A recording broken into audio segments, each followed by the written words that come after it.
Everything from clothing to household items are getting more expensive each day. American Giant is about keeping things simple and close to home.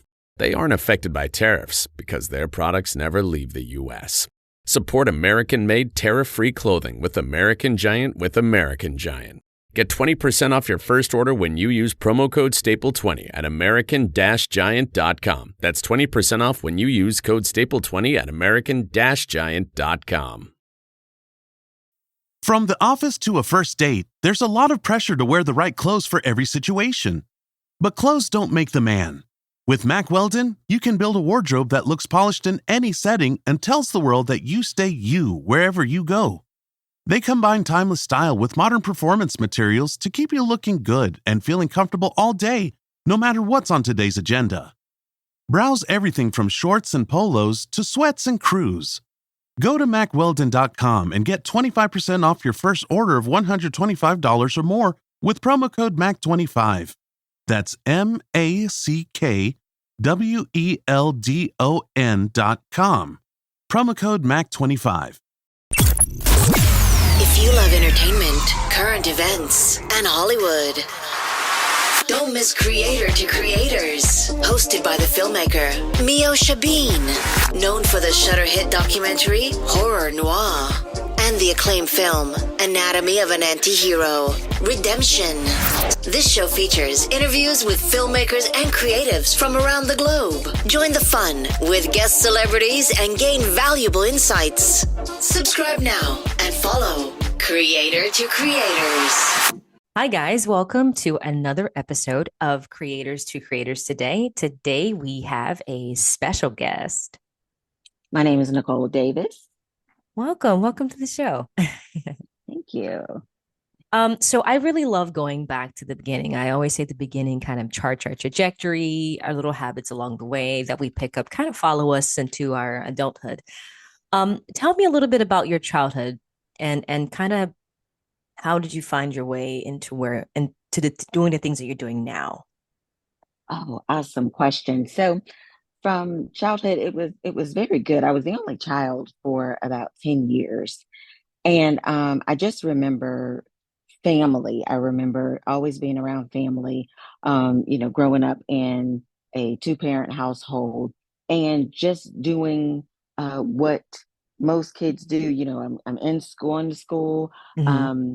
doing all those things, homework and all of those things like that. But then when I would come home, that's when life lessons, I would say, began for me.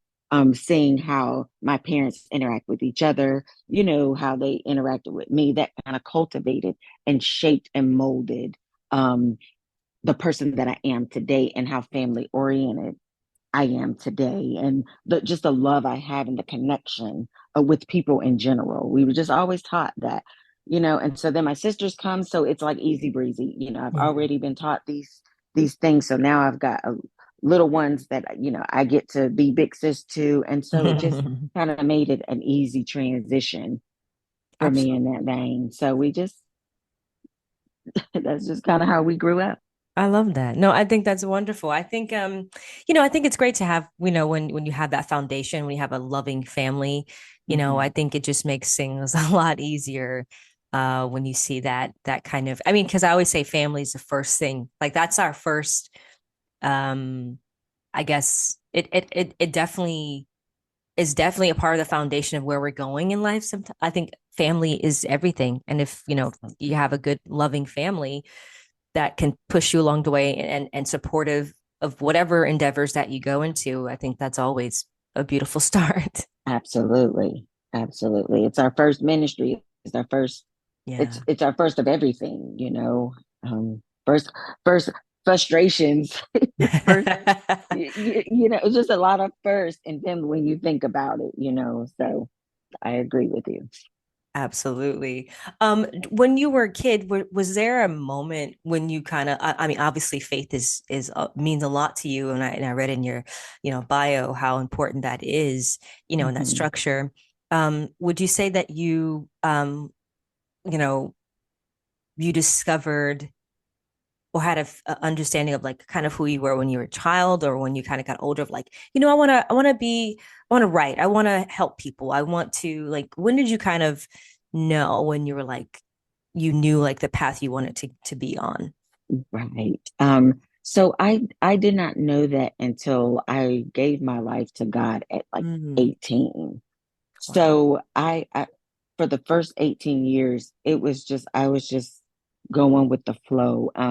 Like I said, taking the lessons that I was taught, but not knowing how they would be applicable to life later on. It for me, it just seemed like it was for the now. So, I'm going through this. This is what my parents taught me. So this is how I deal with this now. And Hmm. it wasn't until I got older, like I said, 18, where I'm like, okay, there's more to this. It's not just for the now. This is some of these lessons are for the always, Mm, and so giving my life to God is where I found out that okay, there's purpose. yeah. Now there's purpose to what I do, what I say, even where I go, being in the right place. There's purpose behind that. So it created a hunger. Now I want to know, okay, well, what is my purpose?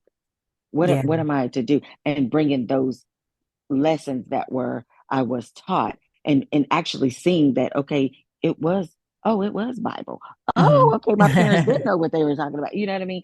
And Yeah. so now seeing how okay it affects my everyday living, my everyday interaction with others. Right, Yeah. absolutely. No, I love that. I kind of have the similar thing too. On like growing up, I totally can relate. I was a PK kid, so Hmm. church and God was everything. And at the Hmm. time, yeah, I definitely gave my life to God. But I think what it was, I didn't really understand until I got out of the house is when like all those Hmm. teachings and those conversations we had like definitely came back. And you're like, oh, when life, when you're in life, and you're in life, Yes. lifing.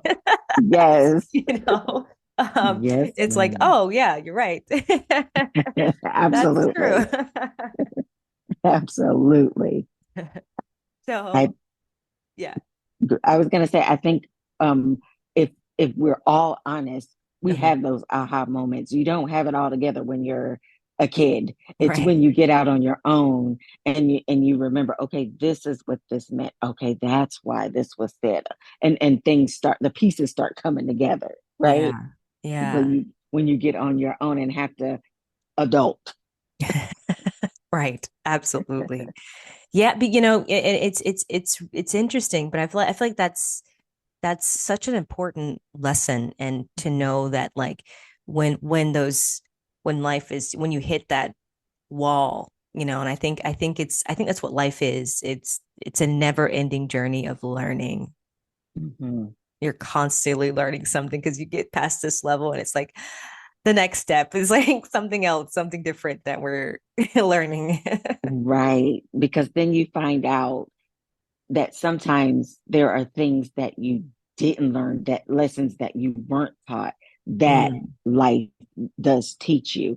Parents are great, but they don't know everything that you're gonna face when you leave their home. They don't know every conversation, they don't know every hurt, and so there are just some things that they weren't I'll speak for my parents weren't able to teach me because they mm, couldn't foresee my future, right? And mm, so I just had to learn through trial and error.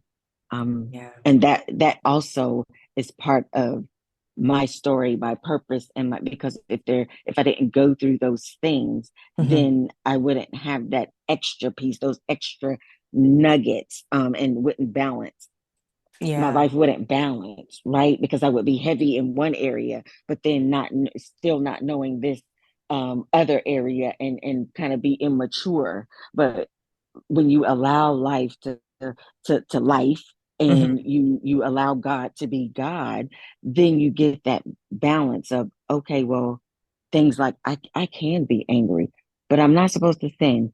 So I'm gonna be Right. angry and I'm gonna keep it to myself, but I'm not going to come at you, but you know what I'm saying? So those are lessons like, okay, well, I didn't know that I could still be angry. I was just, one of those things taught what, be nice to everybody and this, that. And I'm like, so what do I do with this anger? How do I process this? And Right. then it's like, well, Absolutely. God said I can have this emotion. It's Right. okay to have this emotion. It's what you do with it. So that's a lesson. So now what else can I have that it's Hmm. okay to be, but you just got to govern it. You just got to keep it in perspective and context. That those are lessons that I didn't quite get I growing love up. that. I love that. So I mean, you wrote this book, and and I'm curious because like, was that something that you always wanted to do, like write? Absolutely not. I was so when I oh gosh, this has been seriously a journey because I'm like, God, I just started getting into reading other books other than the Bible. Now Yeah. you want me to write a book? But it became easy because I just wrote about what I went through. And instead of making it like a testimony throughout the whole book, I just put experiences and the biblical principles with them, Hmm. if that makes sense. So it became easy. Okay, God, I've had enough of conflict in my life that I can put this in a book. So Right. I will do what you say. And I just kind of tailored it because again, that's a life lesson that I did not have. Hmm. I wasn't taught how to deal with conflict. Okay. So the way I used to deal with it was I would just shut down. Okay. And that's not, God doesn't say that. And so it's like, oh my goodness. Okay, well, then it began to be hard to open up and express, okay, well, this hurt me, this did this, because now you have to be vulnerable. And Hmm. I wasn't taught how to be vulnerable. So it's just all of these things, these these pieces came together, and I was able to put it in words and put it in a book. But I had to go through it first. Right. Right. Um, your book, which is, I love the title, Journey to Joy Through Mm, CPR. mm. Now, that's interesting. What was I guess, what was like your process of writing that, and how long did it take to write? And like, did you kind of were there moments of like, you frustrated, or you just kind of sail through as you're writing this? Yes, there were definitely moments of frustration. It took overall about a little over 2 years, Wow. and of me just writing thoughts on a sticky note or on any kind of piece of paper that I could get my hands on so I wouldn't lose it. And then having to put the thoughts, these sticky notes together. It was literally like a puzzle. Okay, Yeah. well, this goes here and this goes here. And then I can flesh this out over here. And okay, God, well, what do I do with this? So it took a lot of maneuvering, and more so, I definitely have to give honor to God because Right. it took a lot of me listening Mm-hmm. because I didn't, my first book, not a writer. So it's like, okay, God, if you don't do it, then it's not going to get done because I don't know what I'm doing. And then when I began to listen and hone in on, okay, well, this makes sense here. And then he began to send help and people and give me ideas through other people and things like that. But what was hardest for me was getting into a place where I could just listen Hmm. and be receptive because I didn't have all of the answers. And it's human nature to want to be in control. Hey, this is the book you told me to write. I want to control how this is done, Right. and not being able to have that control started out rough, but then it began to be easier as it came along, and as I see God's hand moving, I was like, oh, okay. And so I just flowed under his leadership, I love that. and now we have the book. But you talk about uh, we're all on a journey. We're Hmm. all on a journey, and we all want to be joyful, but there's a difference between being happy and being joyful. Joyful is having joy is long lasting. Being happy is moment by moment, occasion by occasion. And so we're on a journey to joy where we have just an abundance of just happiness that flows with us that can't be altered and can't be swayed. So we're all, whether we admit it or not, we're all trying to achieve that particular journey, and it's Absolutely. ongoing. It's ongoing. Absolutely.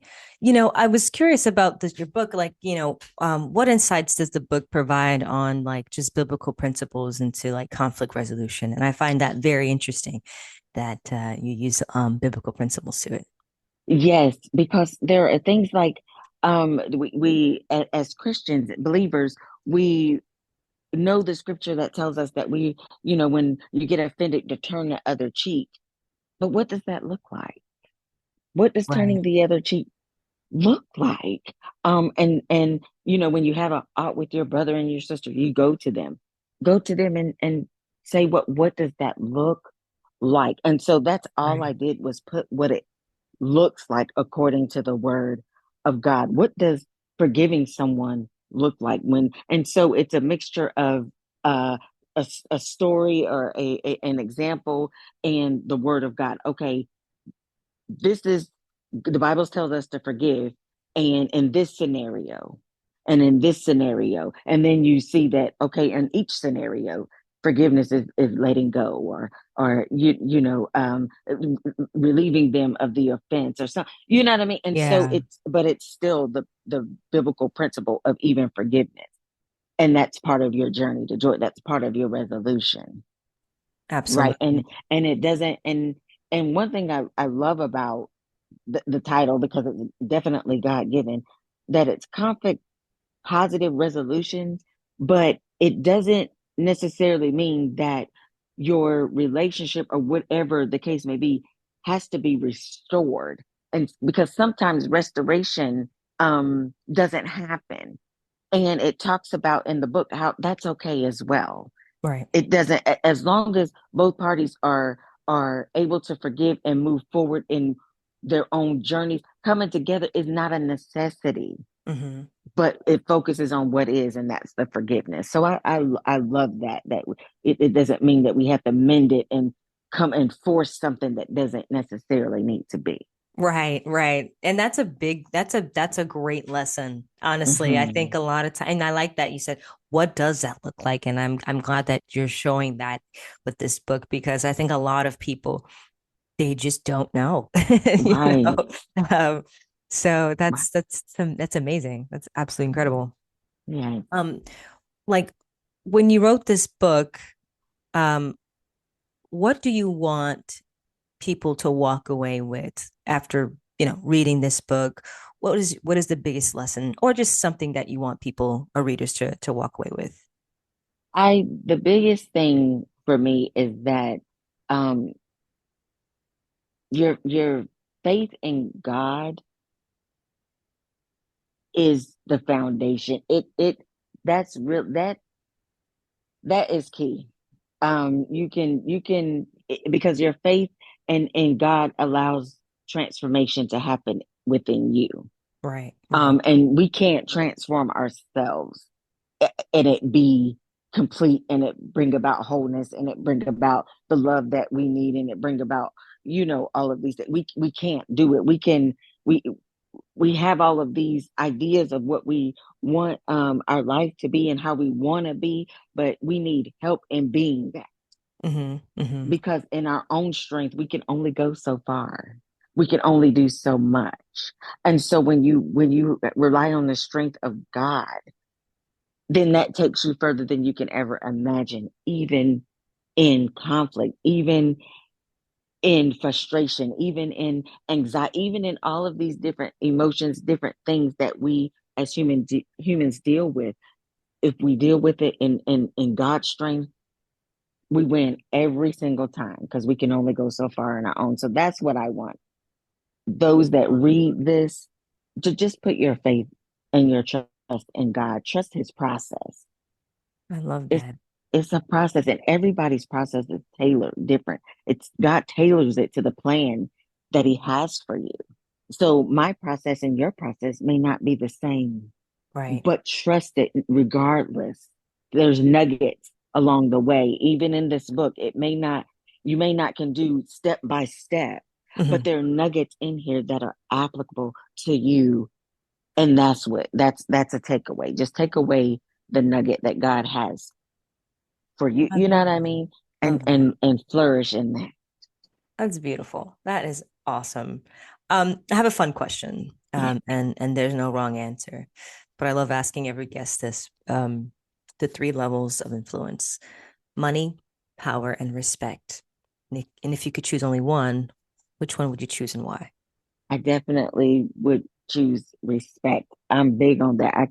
It's a pet peeve. I cannot stand to be disrespected because I think being disrespecting someone is intentional. Because Hmm. if you know them and if you um do life with them, especially, then their quirks, and that. And so when you deliberately get under their skin, that's intentional, right? Hmm. And so I want to be respected, and I want to give respect at all times. Money will come, Hmm. power will come, depending on, again, God's plan for you. But respect, that's something that, again, being human, that we sometimes struggle with. We Hmm. struggle with respecting things that we don't like, things that we don't Hmm. agree with, and it just brings about a level of maturity to be able to respect someone regardless of what, because they are a being. Right. Absolutely. Absolutely. Yeah. That's a great answer. Um, if you could have a coffee date with anybody in the whole world, living or dead, Hmm. who would it be and why? I I'll say a writer. I'll say A writer or writer. director, Okay. someone in the entertainment business, I guess.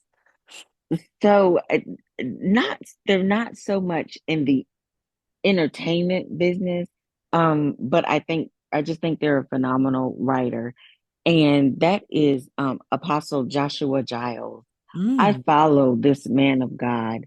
Um, I'm not. It's not that I'm envious. It's not that he's God to me, Mhm. but he's an example. He's a godly example for me. Love And that. so, if I could have coffee with him and just pick his brain, how do you write with such excellence? What Yeah. does your process look like? You know what? And he speaks so candid. It is just that would be the person I would. Hey, can we do coffee? Give me 15 minutes. Hey, your mouth to God's ears, Right? never know. I love that. That's beautiful. Where can people find you on social media to follow everything you have going on? Oh, yes. So I'm on Facebook, I'm on Instagram, I'm on TikTok, and my name's Nicole Davis. TikTok is Nicole D Speaks. Um, and I think my handle on Instagram is Nicole D Speaks. But yeah, if you just put in Nicole Davis, and I should come up. Now there are a lot of Nicole Davises, so be careful. But there's only one me, and if you see a picture, I'm the one with the dimples and braces. I love it. I love it. We'll have it also in the description box for sure. Um, Awesome. so yeah, thank you. So, and your book can be found on Amazon, right? On Amazon, yes, yes, indeed, and I believe it's also you can download it on Barnes and Noble as well. Awesome. Yeah. Love that. I love that. Well, it was a pleasure talking to you. Thank you so much for coming on. This was Oh, so yes. fun. Thank you so much for having me. I appreciate you so much. I really do. Absolutely, absolutely. I was like, wow, I love it when I see a fellow Christian come on. It's rare to I interview people that are Yes, that, but yes. it's like, hey, oh, okay, all right. Amen. Good, Love it, good. love it. Thank you again, and thank you all for listening. And always remember to live, love, laugh. We'll see you guys next time.